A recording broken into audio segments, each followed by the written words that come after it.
रहीम। अल्लाह करीम के नाम से शुरू जो बड़ा मेहरबान नहायत रहम वाला है। कल हमने पढ़ा था development and structure of seed, उसको थोड़ा सा याद करें। उसमें हमने पढ़ा था कि बीज के 3 हिस्से होते हैं। उसमें सीड कोट था एक, जिसको जो कि वाल ऑफ ओव्यूल से बनता है, जिसको आप इंटेगुमेंट्स बोलते हो। और उसके बाद सीड कोट में आपने एपिकोटाइल पढ़ा था, हिपोकोटाइल पढ़ा था, ठीक है। और आज हमने पढ़ना जर्मिनेशन ऑफ सीड, यानी बीज का उगना।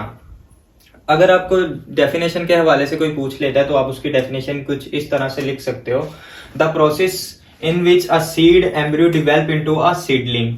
सीडलिंग बोलते हैं स्मॉल प्लांट।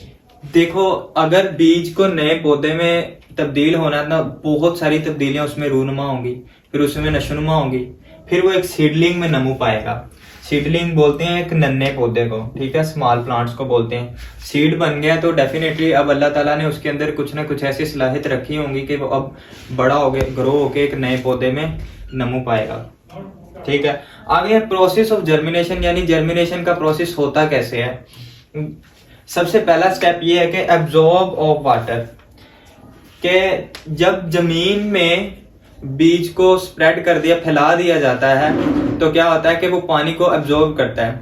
आपने पढ़ा था कि बीज के छिलके में सीड कोट पे एक स्केयर होता है, जिसको आप हाइलम बोलते हो। और वो हाइलम के पास एक क्या होता है, वो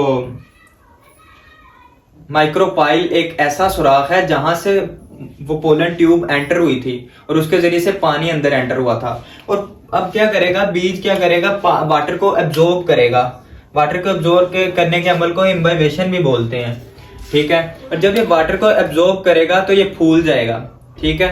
फूलेगा तो फिर ये फट जाएगा, ठीक है।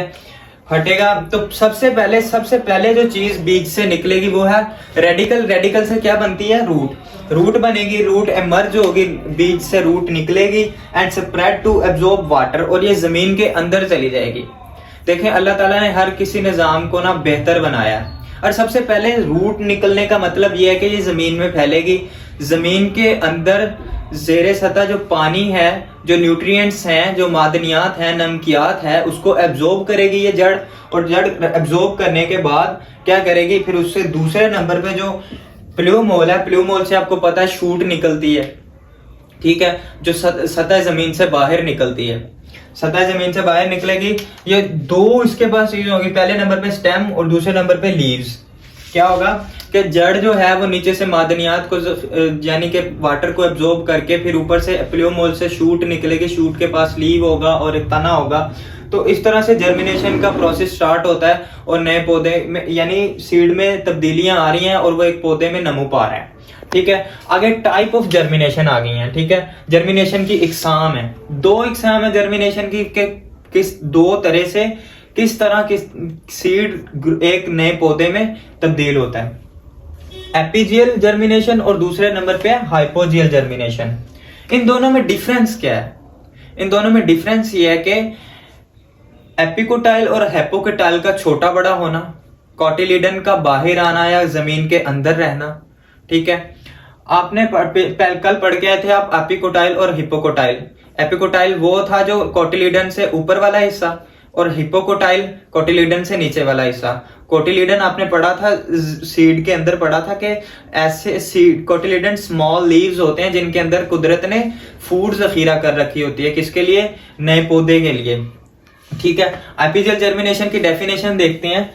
The process in which hypocotyl elongate, hypocotyl elongate मतलब साइज में बढ़ता है hypocotyl, and form a hook, और एक हुक बनाता है, pulling the cotyledon above the earth. कहता है कि एक ऐसा प्रोसेस जिसमें हिपोकोटाइल साइज में बढ़ता है, एक हुक बनाता है और कोटिलीडन को सतह जमीन से ऊपर खींच लेता है, ठीक है। एपिजियल जर्मिनेशन एक ऐसा प्रोसेस है जिसमें हिपोकोटाइल साइज में बढ़ता है। अब देखो, अब पढ़ एपिजियल जर्मिनेशन रही हो और बढ़ कौन सी चीज रही है? हिपोकोटाइल बढ़ रही है। यानी इसके उल्टा, इसको आप याद रखने का तरीका आसान ये भी है कि एपिजियल जर्मिनेशन में हिपोकोटाइल बढ़ेगा, ना कि एपिकोटाइल बढ़ेगा, ठीक है। और क्या करेगा? कोटिलीडन को सतह जमीन से बाहर खींच लेगा। कुछ इसकी डायग्राम आपको नजर आ रही होगी ऊपर स्क्रीन पे, ठीक है, इसमें आप देख सकते हो। और दूसरे नंबर पे आप इसकी एग्जाम्पल देखोगे, उसमें सबसे पहले बीन किसको बोलते हैं? वो फलियां जो होती हैं, ठीक है, लोबिये को बोलते हैं। उसके दूसरे नंबर पे कॉटन, रुई को बोलते हैं। तीसरे नंबर पे पपाया, पपाया पपीते को आप बोलते हो। ये इसकी एग्जांपल है एपीजियल जर्मिनेशन की। ये ऐसे पौधे हैं जो एपीजियल जर्मिनेशन के प्रोसेस से ग्रो होते हैं, यानी नमू पाते हैं। दूसरे नंबर पे आता है हाइपोजियल जर्मिनेशन। हाइपोजियल जर्मिनेशन, इसकी तारीफ आप इस तरह से कर सकते हैं, the process in which epicotyl elongate, epicotyl बढ़ती है and form a hook such that cotyledon stay in the earth. कहता है कि एक ऐसा प्रोसेस जिसमें हिपोकोटाइल बढ़ती है साइज में, इस तरह के कोटिलिडन जमीन के अंदर ही रहती है। देखो अब हम पढ़ रहे हैं हिपोजियल जर्मिनेशन, लेकिन इसमें कौन सी चीज बढ़ रही है? इसमें एपिकोटाइल बढ़ रही है। एपीजियल जर्मिनेशन में हिपोकोटाइल बढ़ रही थी, लेकिन यहाँ पे एपिकोटाइल यानी एक दूसरे के उल्ट है। एपीजियल जर्मिनेशन में हिपोकोटाइल बढ़ेगी और हिपोजियल जर्मिनेशन में एपिकोटाइल बढ़ेगी। और कोटिलिडन, जिसमें अल्लाह ताला ने खुराक जखीरा कर रखी है एक नन्हे पौधे के लिए, सीडलिंग के लिए, वो जमीन के अंदर ही रहेगी। ठीक है, इसकी डायग्राम भी आपको जमीन पे स्क्रीन पे नजर आ रही होगी, आप उसमें देख सकते हो। ठीक है, अगर आप इसकी एग्जाम्पल के बारे में एग्जाम्पल देखो तो इसकी सबसे पहले इसका पी, यानी ये बोलते हैं मटर का एक पौधा है। ठीक है, ये किस एपीजियल जर्मिनेशन से जर्मिनेट करता है। और मेज दूसरे नंबर पे, तीसरे नंबर पे कोकोनट, ये तीनों इसकी एग्जाम्पल है हिपोजियल जर्मिनेशन की। हिपोजियल जर्मिनेशन और एपीजियल जर्मिनेशन, ये दोनों कंफ्यूज करती हैं बच्चों को अक्सर औकात। क्योंकि ये कंफ्यूज करती है, इसलिए बोर्ड एग्जाम में वो पूछ सकता है। अक्सर औकात ये बच्चे यहां से गलती करके ये क्वेश्चन को गलत कर देते हैं। आपने कंफ्यूज नहीं होना, बल्कि ठंडे दिमाग से सोचते हुए आपने इसको पेपर में राइट करना है। ठीक है, आगे की तरफ मूव करते हैं। हम आगे वाला जो हिस्सा है वो पढ़ते हैं।